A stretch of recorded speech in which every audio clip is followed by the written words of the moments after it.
हरे कृष्णा। कार्तिक मास यानी अपने आध्यात्मिक जीवन में प्रगति करने का मास। ये वही शुभ समय है जब आप भगवान श्री कृष्ण की अधिक से अधिक पूजा, भक्ति, आराधना और साधना कर सकते हैं। इस मास में श्रीमती तुलसी महारानी की सेवा पूजा करने का भी विशेष महत्व है और इसी उपलक्ष्य में इस समय हम श्रवण कर रहे हैं कार्तिक महात्म्य कथा श्रृंखला में श्रीमती तुलसी देवी की महिमा गाथा। हमारे इसी कथा श्रृंखला की पिछली कड़ी में हमने सुना था कि किस प्रकार तुलसी के मूल में रहे जल का पान करके एक श्वान का उद्धार हो जाता है। इस पौराणिक कथा को सुनने के बाद चलिए आज के इस कथा श्रृंखला की कड़ी में आगे बढ़ते हैं और आज हम श्रवण करते हैं कि वास्तव में तुलसी देवी की सेवा करने से क्या क्या फल प्राप्त होते हैं और हमारे शास्त्रों में इसके क्या उदाहरण पाए जाते हैं। हमारे वरिष्ठ आचार्य और वृंदावन के 6 गोस्वामियों में से एक श्रील जीव गोस्वामी अपने ग्रंथ भक्ति संदर्भ में बताते हैं कि भगवान श्री कृष्ण थोड़ी सी भी भक्तिमय सेवा द्वारा वशीभूत हो जाते हैं। श्रील जीव गोस्वामी ने अपने इस ग्रंथ में अभिधेय तत्व का भी वर्णन किया है, जिसमें उन्होंने भक्ति तत्व को अत्यंत उत्कृष्टता से स्थापित किया है। श्रील जीव गोस्वामी विष्णु धर्मोत्तर ग्रंथ के श्लोक का प्रमाण देते हुए ये बताते हैं, तुलसी दल मात्रेण जलस्य चुलुकेन च विक्रीणिते स्वामात्मानं भक्तेभ्यो भक्तवत्सलः।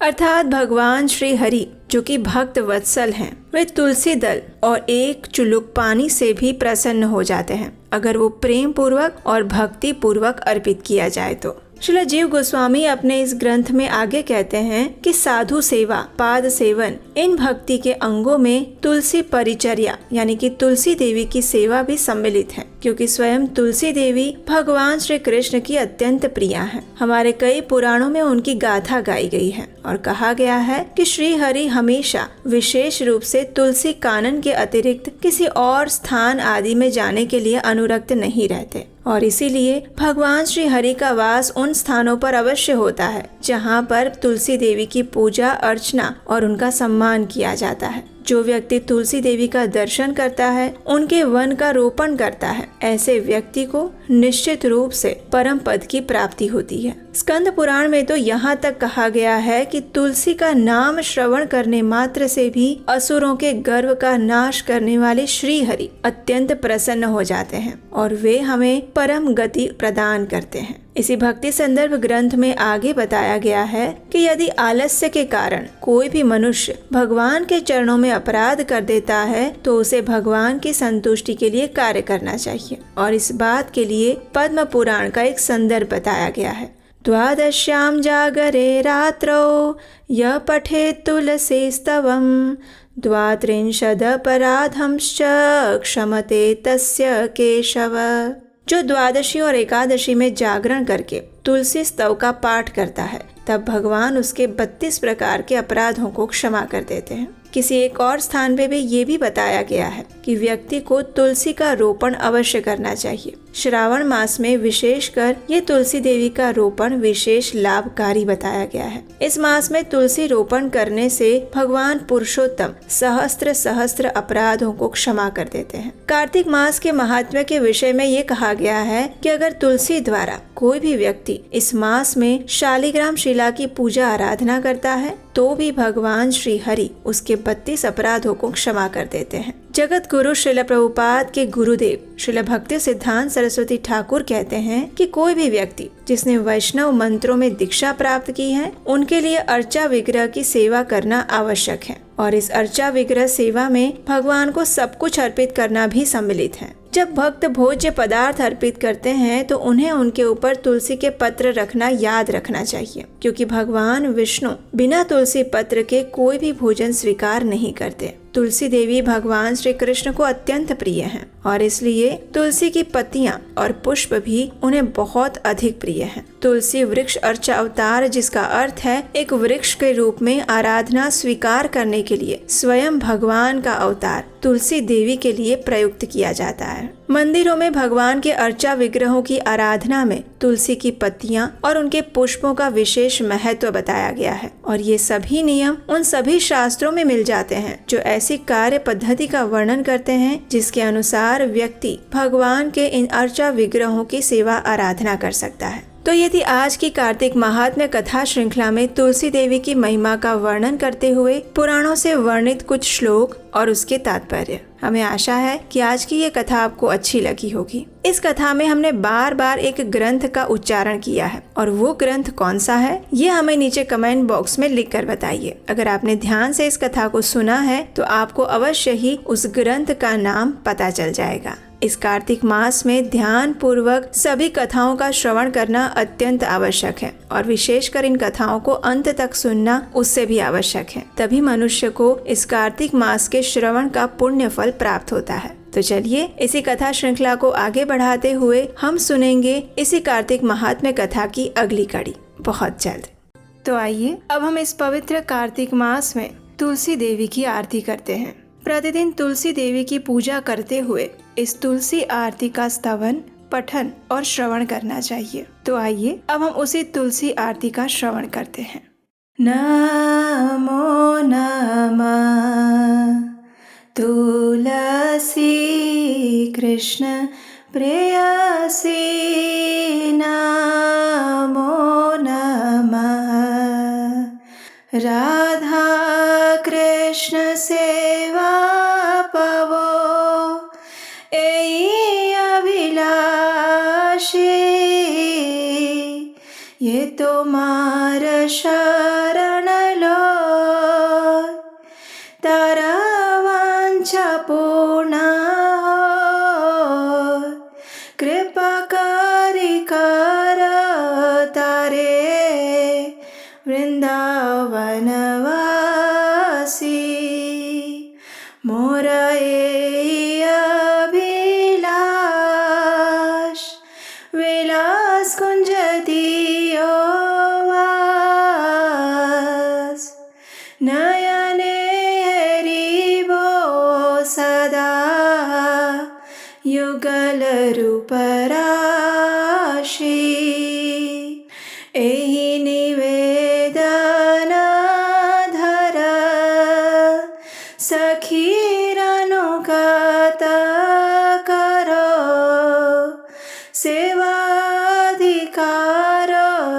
दिए करो निज दासी, दीन कृष्ण दासे कहे, एई मोरा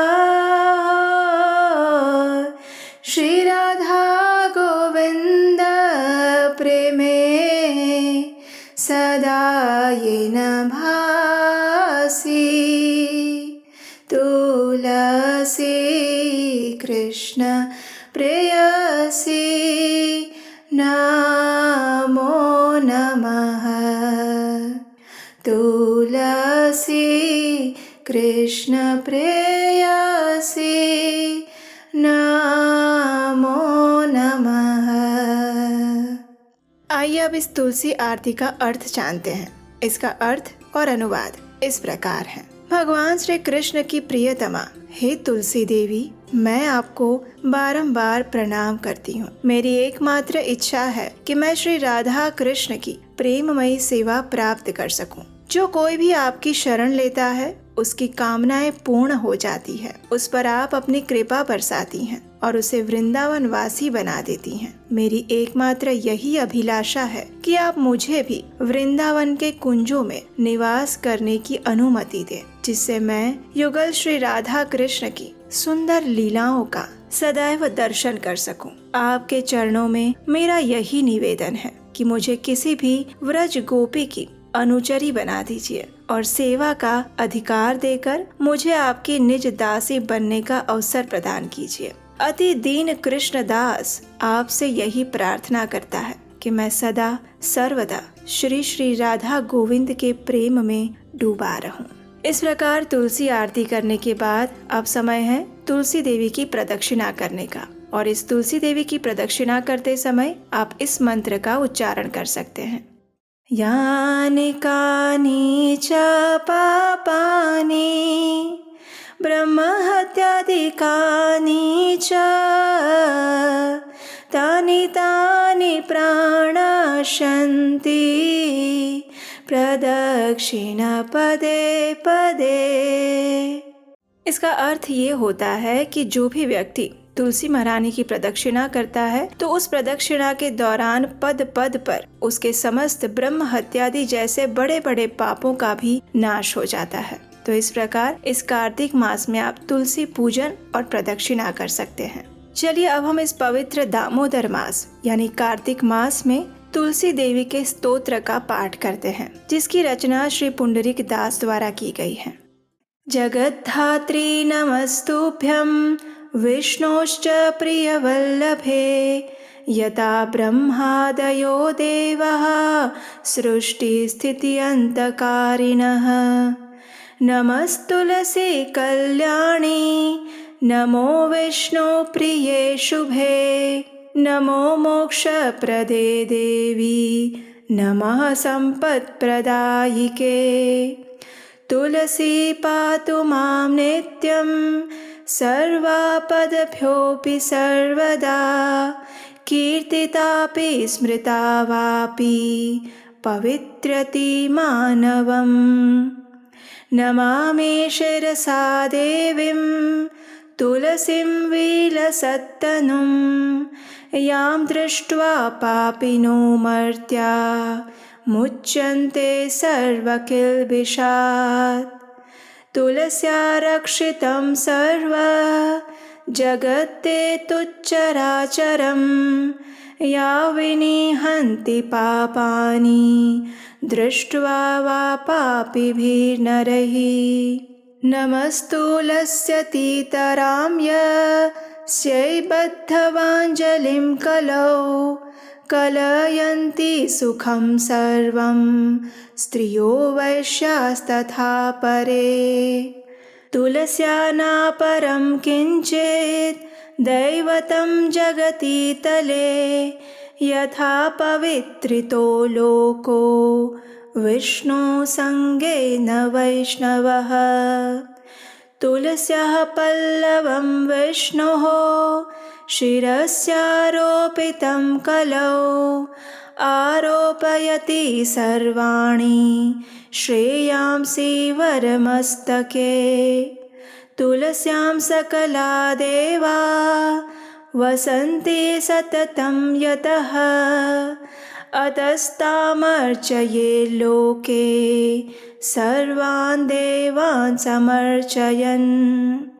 नमस्तुलसी सर्वज्ञे पुरुषोत्तमवल्लभे, पाहि मां सर्वपापेभ्यः सर्वसम्पत्प्रदायिके।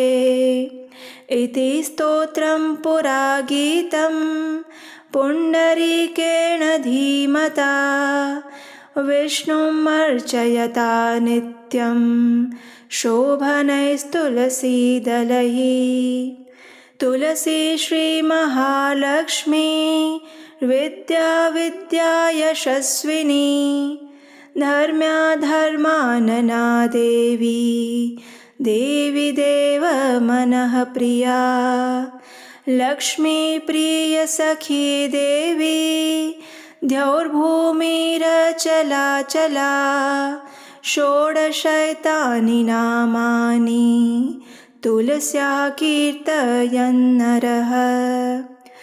लभते सुतरां भक्तिम् अन्ते विष्णुपदं लभेत्। तुलसी भूर्महालक्ष्मीः पद्मिनी श्रीहरिप्रिया। तुलसी श्रीसखी शुभे पापहारिणि पुण्यदे, नमस्ते नारद नूते नारायण मनः प्रिये।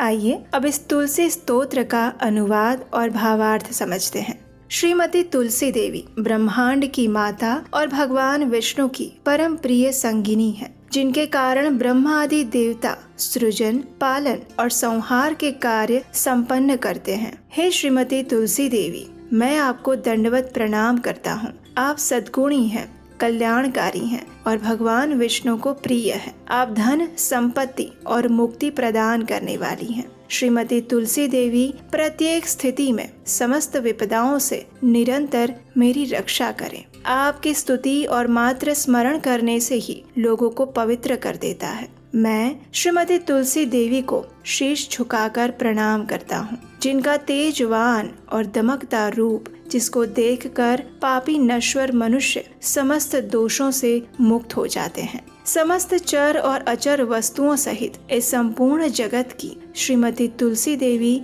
रक्षा करती हैं, जिनके केवल दर्शन मात्र से ही पापी व्यक्तियों के पाप पूर्णतः नष्ट हो जाते हैं। हे श्रीमती तुलसी देवी, आपको सहस्त्र बार प्रणाम करता हूँ। आपको कलयुग में समस्त स्त्रियां, वैश्यगण और उनके समान अन्य लोग भी प्रसन्नता पूर्वक हाथ जोड़कर विनम्र प्रणाम करते हैं। इस पृथ्वी पर श्रीमती तुलसी देवी से अधिक दिव्य कुछ भी नहीं है, जिनके द्वारा ये जगत पवित्र हो जाता है, जैसे विष्णु और वैष्णव के संपर्क में आने से होता है। इस कलयुग में जब श्रीमती तुलसी देवी की अंकुरित कली भगवान विष्णु के शीश पर अर्पित की जाती है, तब ये उपासक के शीश पर समग्र आशीर्वाद प्राप्त होने के समान माना जाता है। श्रीमती तुलसी देवी में समस्त देवतागण हर समय वास करते हैं, इसलिए व्यक्ति को इस विश्व में उनकी आराधना करनी ही चाहिए और इस प्रकार से समस्त देवताओं की आराधना स्वतः ही हो जाती है। सर्वज्ञानी और परम पुरुष की अत्यंत प्रिय श्रीमती तुलसी देवी, मैं आपको दंडवत प्रणाम करता हूँ। आप संपूर्ण धन संपत्ति प्रदान करती हैं। कृपा करके मेरे समस्त पापों से मेरी रक्षा कीजिए। अतः ये प्रार्थना पहले के समय में बुद्धिमान पुंडरीक द्वारा गाई गई है। व्यक्ति को श्रीमती तुलसी देवी की सुंदर पत्तियों को नियमित रूप से अर्पित करते हुए सदैव ही भगवान विष्णु की आराधना करनी चाहिए। मनुष्य को श्रीमती तुलसी देवी के इन 16 नामों का उच्चारण करना चाहिए। तुलसी, श्री, महालक्ष्मी, विद्या, अविद्या, यशस्विनी, धर्मया, धर्मानना, वृंदा, देवी देव मनः प्रिया, लक्ष्मी प्रिय सखी, देवी, द्यौ, भूमि, अचला और चला। वह और अधिक निष्ठा और भक्ति प्राप्त करता है और अंत में भगवान विष्णु के धाम को प्राप्त करता है। श्रीमती तुलसी देवी भूमि, महालक्ष्मी, पद्मिनी तथा श्री हरि प्रिया के नाम से भी जानी जाती हैं। मैं श्रीमती तुलसी देवी को बारंबार दंडवत प्रणाम करता हूँ। आप श्रीमती लक्ष्मी देवी की अत्यंत प्रिय मित्र, शुभ चिंतक, पापों को हरने वाली, आध्यात्मिक गुणों को प्रदान करने वाली, नारद मुनि द्वारा प्रशंसनीय और भगवान श्री नारायण के मन की प्रिया हैं। इस प्रकार प्रतिदिन इस कार्तिक मास में इस तुलसी स्तोत्र का पठन और श्रवण करना अत्यंत पुण्यशाली माना गया है। तो आइए इस परम मंगलमय कार्तिक मास में अब हम तुलसी अष्टकम का पाठ करते हैं। इस अष्टकम का वर्णन हमें ब्रह्म वैवर्त पुराण में मिलता है। एक समय जब तुलसी देवी भगवान से रुष्ट होकर अंतर्धान हो गई थी, उस समय भगवान उनके विरह में आतुर होकर वृंदावन चले गए और उन्होंने वहाँ पर तुलसी देवी की पूजा और स्तुति की। और उस समय उन्होंने जिस मंत्र और स्तोत्र की रचना की थी, वो स्तोत्र इस प्रकार है। श्री भगवानुवाच वृन्दारूपाश्च वृक्षाश्च यदैकत्र भवन्ति च विदुर्बोधास्तेन वृन्दां मत्प्रियां तां भजाम्यहम्। पुरा बभूव या देवी त्वादौ वृन्दावने वने तेन वृन्दावनी ख्याता सौभाग्यां तं भजाम्यहम्। असंख्येषु च विश्वेषु पूजिताया निरन्तरं तेन विश्वपूजिताख्यां जगत्पूज्यां भजाम्यहम्। असंख्यानि च विश्वानि पवित्राणि यया सदा तां विश्वपावनीं देवीं विरहेण स्मराम्यहम्। देवानतुष्टः पुष्पाणां समूहेन यया विना तां पुष्पसारां शुद्धां च द्रष्टुमिच्छामि शोकतः।